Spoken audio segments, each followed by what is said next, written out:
Previously on the American West. In a decade since the Civil War, America has been desperate to settle the West. But the effort has been met with conflict at nearly every turn. Who's the cashier? Outlaws like Jesse James have terrorized railroads and banks across the Midwest, leading to one of the largest manhunts in American history. But Jesse James gets away and goes into hiding for 2 years. In the Great Plains, the United States military looks to defeat the armies of Sitting Bull and Crazy Horse and secure the gold in the Black Hills of South Dakota. But after they're defeated at the Battle of Little Bighorn, the U.S. government sees the extermination of the buffalo as a way of starving the Lakota Nation into submission.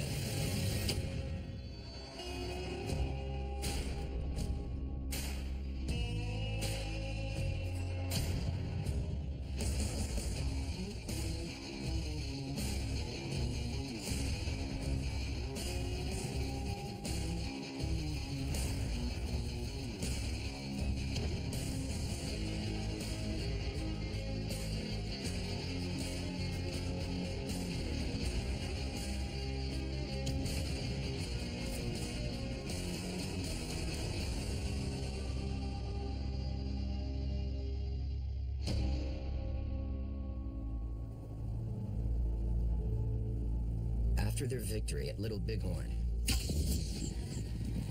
Lakota warriors, led by Crazy Horse, continue to fight for their land.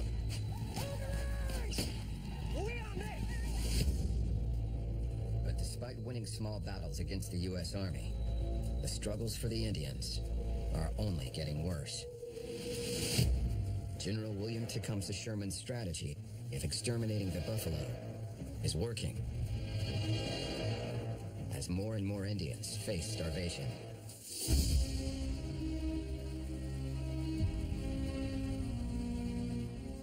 Lakota leaders Sitting Bull and Crazy Horse are running out of options.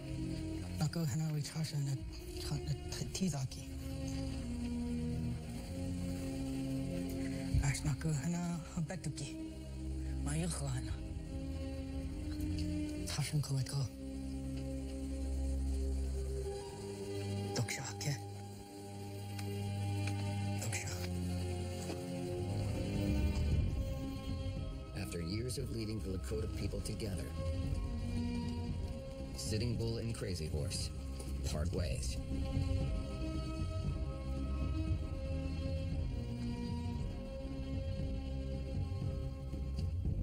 Sitting Bull leads 5,000 Indians north to Canada, while Crazy Horse stays behind with fewer than 1,000 warriors, determined to remain on their rightful land. The Native Americans pressed on despite the violence and the decimation of their tribes and their culture. They were persistent in wanting to maintain their beliefs. And they pressed on because they had courage.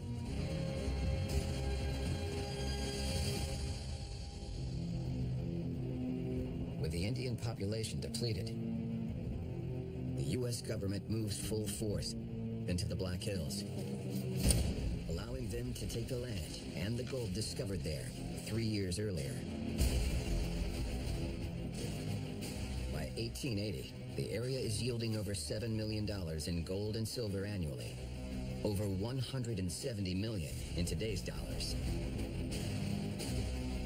This is just this moment of extreme opportunity to just go out there and strike it rich. And a lot of men and women were able to do that. And people who are not seeing the opportunities they saw in prior generations see the West as that great promised land.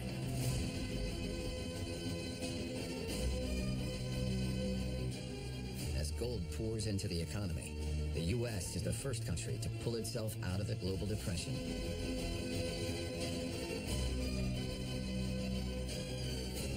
And over the next decade, more than 12 million immigrants arrive in the United States, looking to take full advantage of the country's prosperity. But the population boom brings a problem. Millions of new mouths to feed. The solution is found in the West. The wide open spaces provide the perfect spot for a new American industry. Cattle.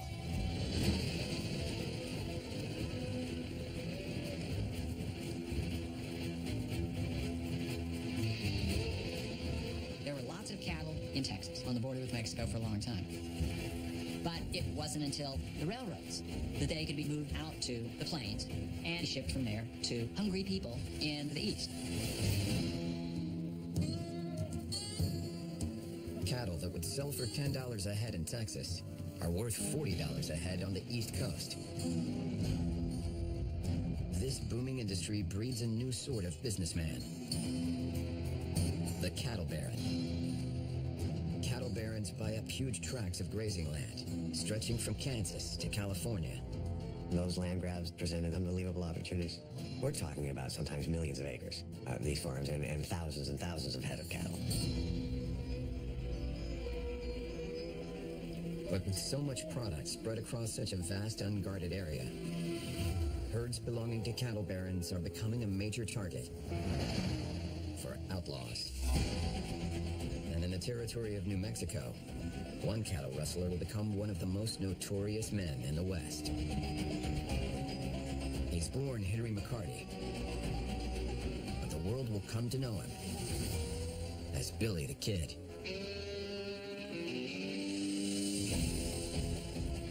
His story begins 2,000 miles to the east. Billy the Kid came from Hell's Kitchen in New York. And there's a beautiful sort of irony to the idea of a kid from the slums of New York becoming this icon of the Wild West. Billy never knew his father. In the early 1870s, he and his mother moved to New Mexico. But within a year of arriving, she dies. And Billy is all alone in an unknown land.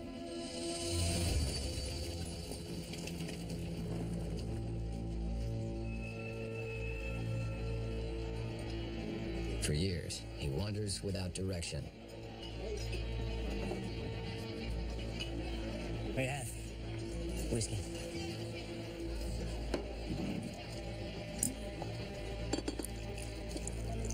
Leave the bottle.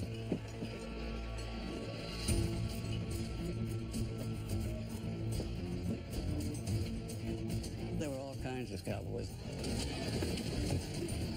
There were the ones that were loud and drunk and a pain. And then there's the quiet ones. Didn't say anything, always sat in the corner. Those are the ones you had to watch out for.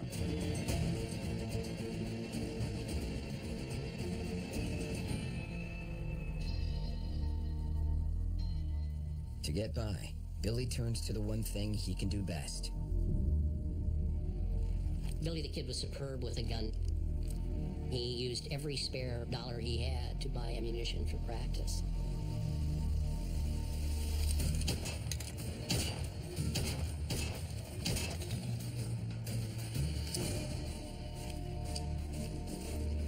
He understood very early on that the gun was his ticket to success. And he's not shy about using it. Armed with his trusted weapon, Billy starts stealing cattle from wealthy ranchers and selling them one county over. Self-reliance is one of the more salient features of the Old West because it was tough. And in those kinds of environments, the tough are the ones that survive.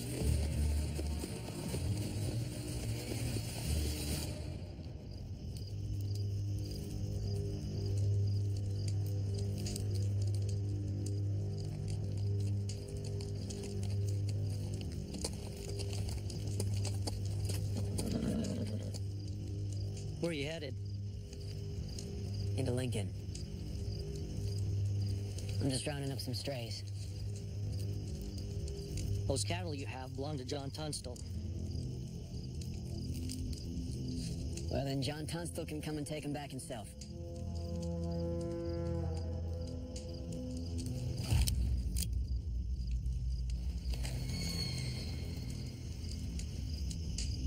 Be in your best interest to let me get out of my way.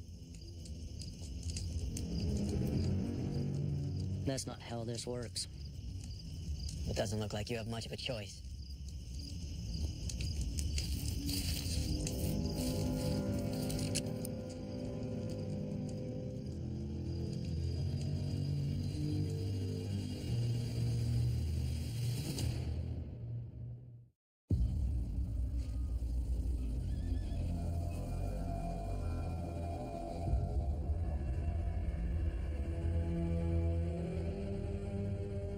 Young cattle thief Billy the Kid has just been captured by a local rancher he tried to steal from.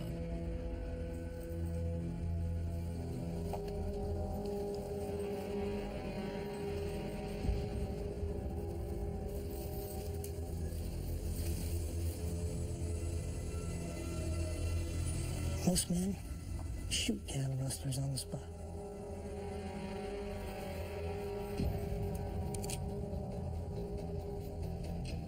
You still haven't told me who you're working for.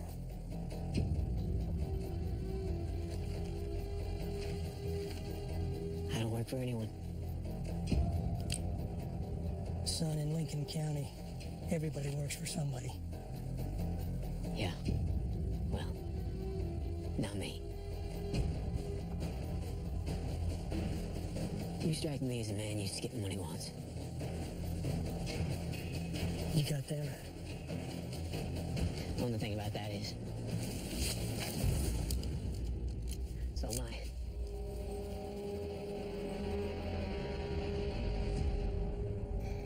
Easy. Easy. You got a lot of men.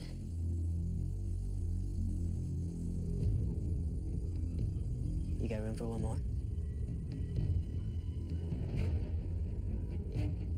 When Billy the Kid came to Lincoln, he needed a job. John Tunstall happened to need cowboys. Cowboys who could use guns. And so Billy became one of his employees. After roaming the West for years, Billy the Kid has finally found a place to belong. Working for an ambitious rancher and businessman in New Mexico named John Tunstall.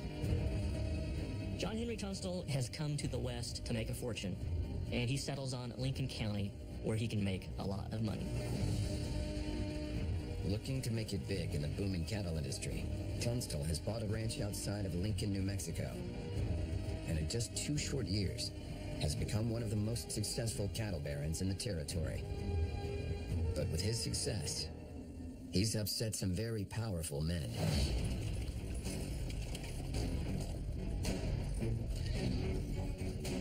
Lincoln was the wildest of the Wild West. The law was almost non-existent, and the people who controlled it were generally corrupt. The established power in Lincoln County is a group of wealthy landowners and cattle barons, known simply as the House. The House controls everything from cattle prices, land holdings, and government positions. Even the law is on their payroll. The House controlled Lincoln County, and they were prominent. And in fact, a lot of people that lived in Lincoln really looked at them as oppressors. John Henry Tunstall arrives to kind of hone in on the monopoly that the House has had for a long time. Tensions quickly rise between Tunstall and the House, but the rancher is not one to back down. Looking to build up his small army, Tunstall sees potential in young Billy. In Lincoln County, everyone was forced to make a choice. Either you supported the House or you supported John Henry Tunstall. There was no in between. So once Billy accepted that job with John Henry Tunstall, he was going to be Tunstall's man. Over the next few months, the young outlaw becomes Tunstall's most trusted gunslinger. And for the first time, it feels like this orphan of the West has a home. Tunstall was a mentor to Billy the Kid. Billy really liked Tunstall because he treated him fairly, he paid him well, and he was probably the first man in his life Billy looked up to and respected and treated him like Billy wanted to be treated. Put your plate over here, Billy. Thanks. Starved. Doesn't get any better than this, son. Good to have you on board. Thank you. If you think about it, Billy had been scraping by. He was looked at by most people as riffraff. But John Henry Tunstall, it's kind of shocking, but he offers this hoodlum, he offers him a job. For a young man of Billy's age, that was incredible. That was life-changing. So he becomes a loyal, devoted employee and friend of John Henry Tunstall. While Billy the Kid is now a part of the burgeoning cattle industry that's fueling America's growth. Several hundred miles to the north, one man is doing everything he can to hold off Western expansion.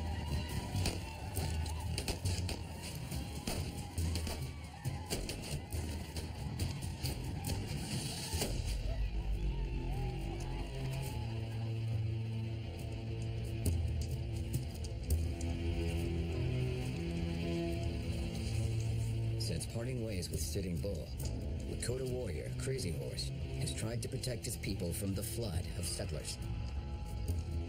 But after months of watching the buffalo extermination starve his people, Crazy Horse is running out of options. And is forced to do something he swore he would never do.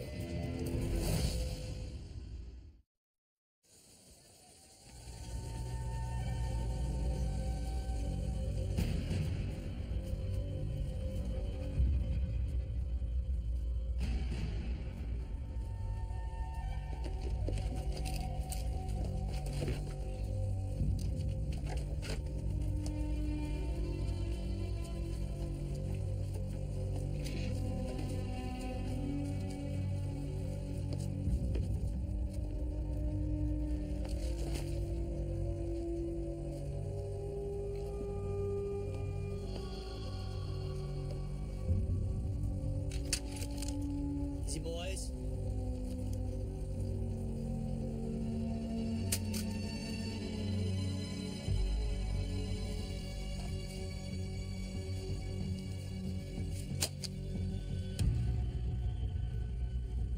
Kola, legit Khan.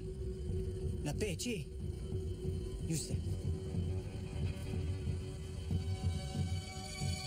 On May 6, 1877, Crazy Horse, the man that led his people to victory at the Battle of Little Bighorn, surrenders, marking the end of 17 years of resistance. When Crazy Horse surrenders, I really believe everyone knew that was the end. But the reality is, if he didn't do that, most of us wouldn't be here. We would have died fighting instead of going to the reservation.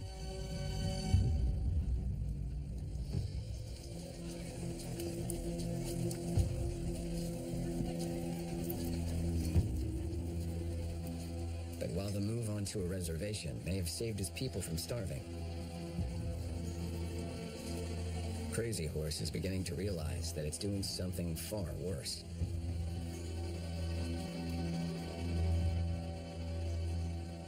When they put us on the reservations, it really kind of took the spirit out of a lot of people.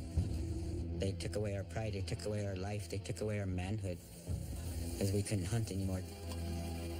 A lot of people died, not from sicknesses and stuff. They died from broken spirits. You trust in me. He speaks through me. The Lord, the Savior. But the government isn't content just to tell the Indians where to live. Struggling. They're also determined to change their culture.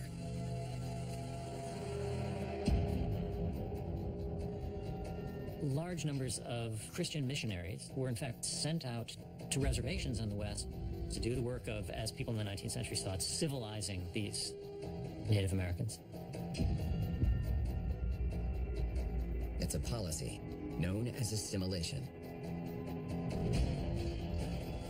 Assimilation is just, maybe it had good meaning, maybe the intentions were good, but I think they wanted us to change to protect themselves.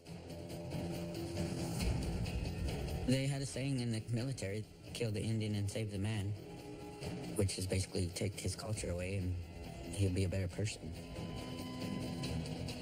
They thought we were savages.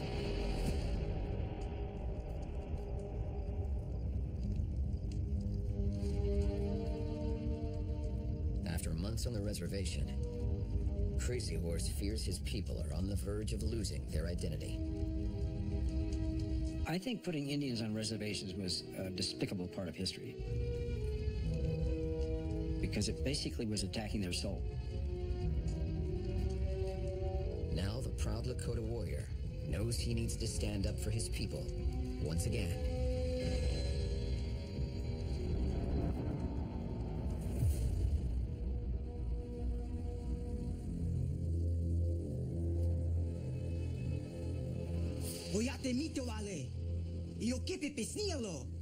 My people are not happy here.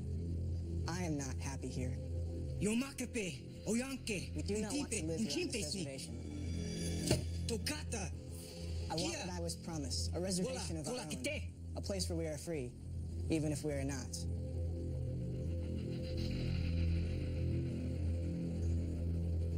Life on the reservation is not what you're accustomed to.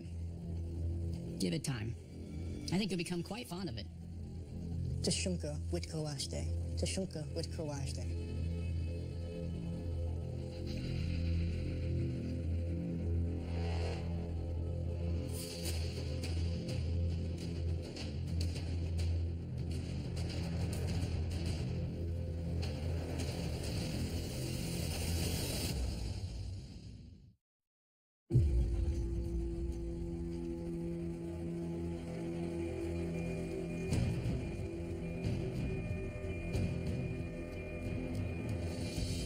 After leading his people onto a reservation, Crazy Horse is growing restless. But since pleading his case to U.S. authorities, the military now fears the Lakota warrior could incite an Indian uprising. The U.S. was incredibly scared about Crazy Horse. There's rumors going around that Crazy Horse wants to kill a visiting U.S. general. And U.S. authorities are forever concerned about these rumors of Indian outbreaks. As fear of Crazy Horse's intentions spreads, the Lakota warrior decides to meet with reservation agents to clear his name.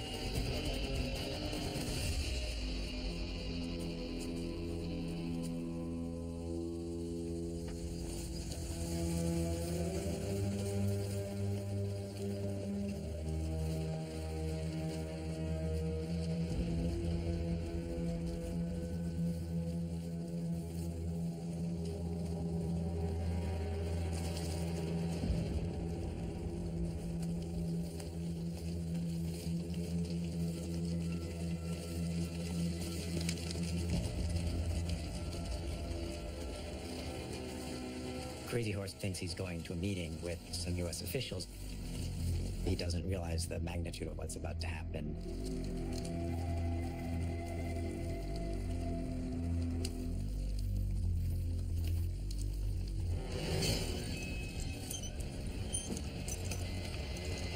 They start to put him into a jail cell. Well, he sees, wait a second, this is what I came in here for. And he comes out with the knives.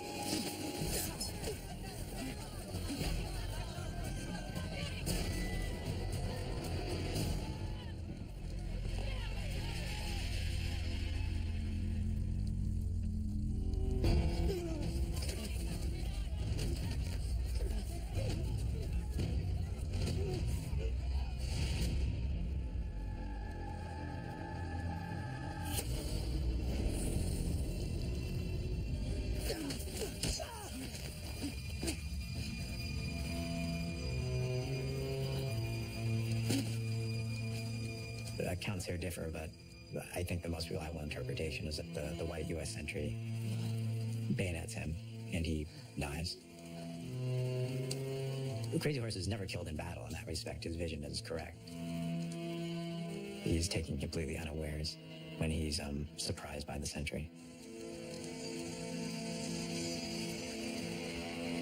On September 5th, 1877, Crazy Horse, the man who fought his entire life to protect his people and won battle after battle against the United States Army, is killed. Crazy Horse's death is hard to talk about because it's just so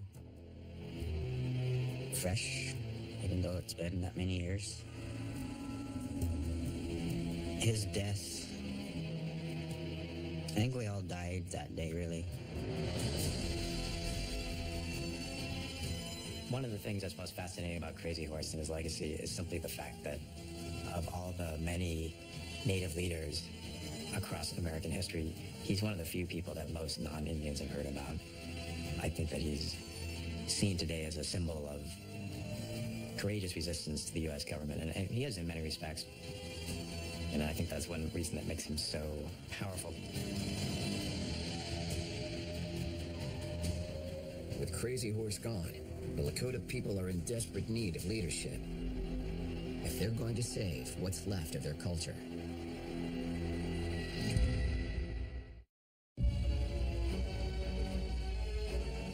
After years on his own, Billy the Kid has finally found his place in the West and a mentor in John Tunstall. Tunstall's cattle business is quickly gaining momentum and cutting into the interests of his biggest competition. A group of ruthless businessmen known as the House.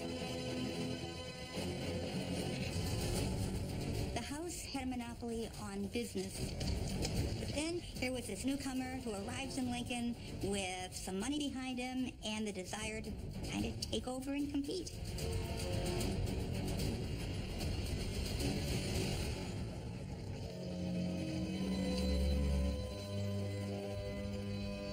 The House has some very powerful allies, including one of the largest landowners in the United States, Thomas Catron. Thomas Catron was linked to the House because Catron had loaned the House a great deal of money. Until the House repaid Catron, he had a stake in their well-being. So it was in his interest that they do well so he could get repaid. Catron owns 3 million acres of territory, nearly equal in size to the state of Connecticut. His land holdings include Lincoln County, and Catron doesn't take kindly to the new competitor impeding on his business.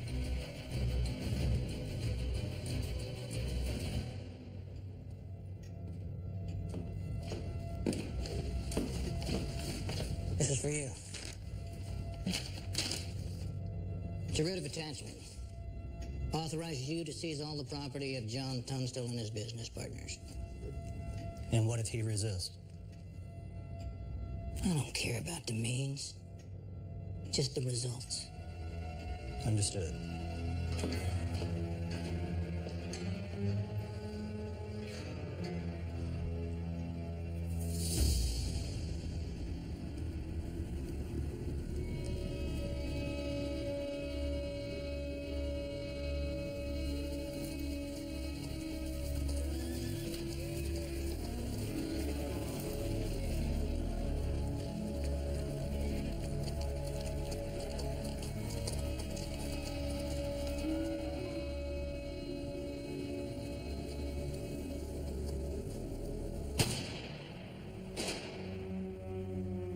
Check it out. You stay here. Okay.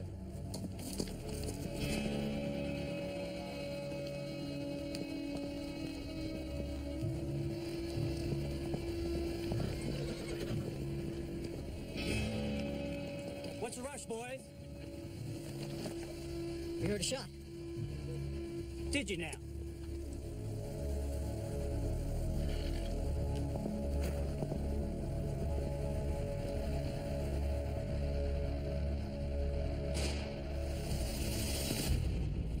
Don't do anything stupid, son. This doesn't involve you.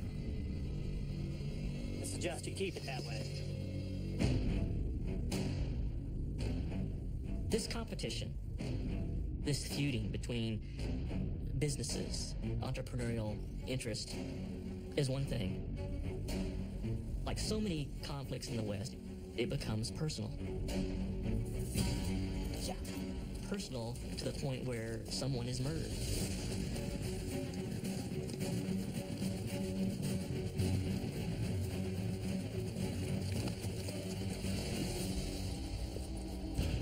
And that person is John Henry Tunstall. He is murdered over a business dispute. That's as personal as it gets. With Tunstall dead, Billy loses the only family he knows. Billy swears vengeance over Tunstall's grave and says he'll get every man who's a part of this. John Tunstall's death sets Billy on a path to find his killers and will turn him from an unknown gunman into a legend of the West. As the country continues to expand, men like Billy the Kid are realizing just how lawless the frontier is. But over 400 miles away from New Mexico, one man is about to bring order to the West.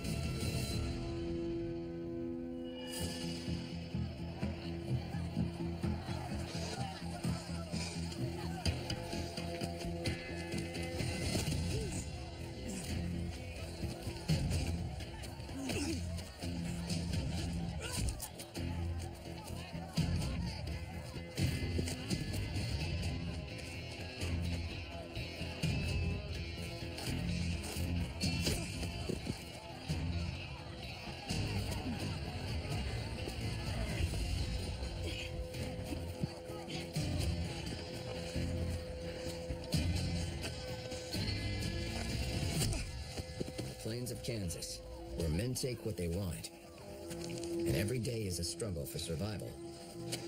No one is tougher than Wyatt Earp.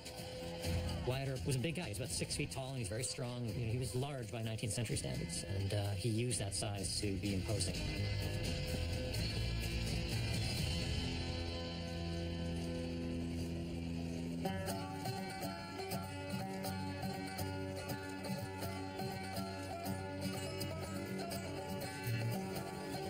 Wyatt Earp is one of thousands of Americans who have flooded the West in hopes of striking it rich. Wyatt was bit by the incurable Western disease, and that was the need to always find the next frontier. The frontier might be mining, it might be real estate, but it was the search itself, the adventure itself. That's what really drove Wyatt. To get by, he's done nearly every job on the frontier. From laying tracks for the Union Pacific Railroad, to hunting buffalo on the plains, and even working as a bouncer at a brothel.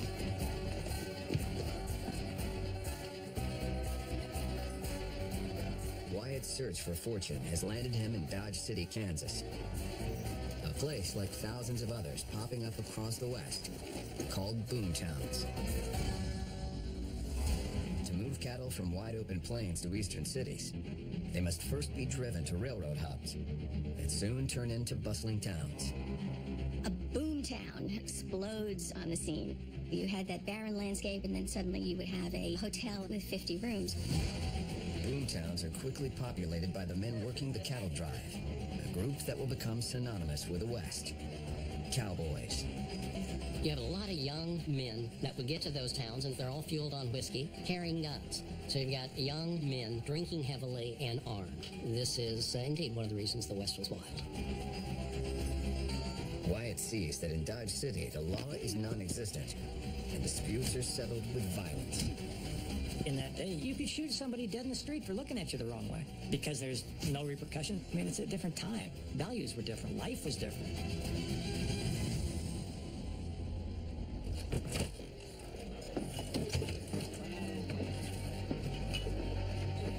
After years of moving from one job in the West to another, Wyatt isn't satisfied. It was a rough, tough life. And a lot of them said, I think I'll just turn in my chaps and do something else. And they either go back east or they turn bad. But Wyatt Earp feels he's destined for something more. And it's in Dodge City that he demonstrates a skill that will mark his place in history.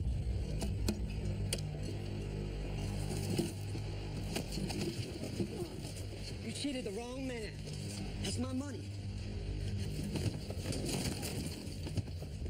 cheated. The guy's a cheater.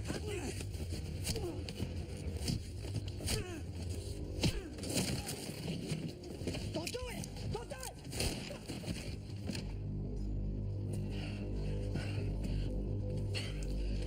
Nobody move. He pulled his gun. He pulled his gun. Easy does it. Nobody move. Don't move. Easy there. He's a cheat. Easy there. He got cheated. Put the gun away. Gun, did you see it? Everyone saw him reach for his gun. Just hand it over. You have to give over your gun. Back off. Take it easy. Back off. I'll show you.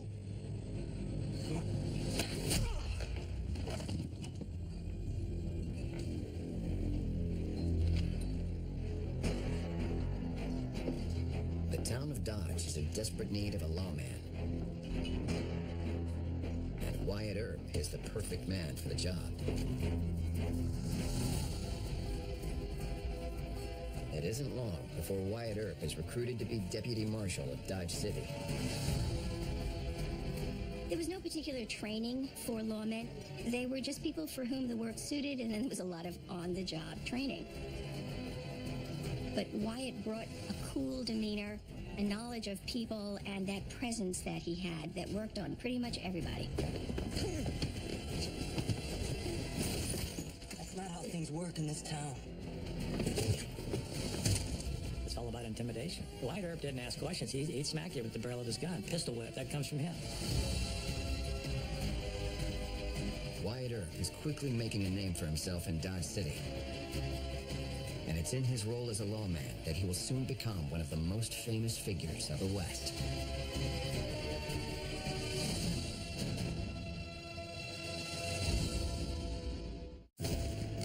Drop your weapon! On the next episode of The American West, Wyatt Earp cleans up the streets of Dodge City, while Billy the Kid plays judge, jury, and executioner.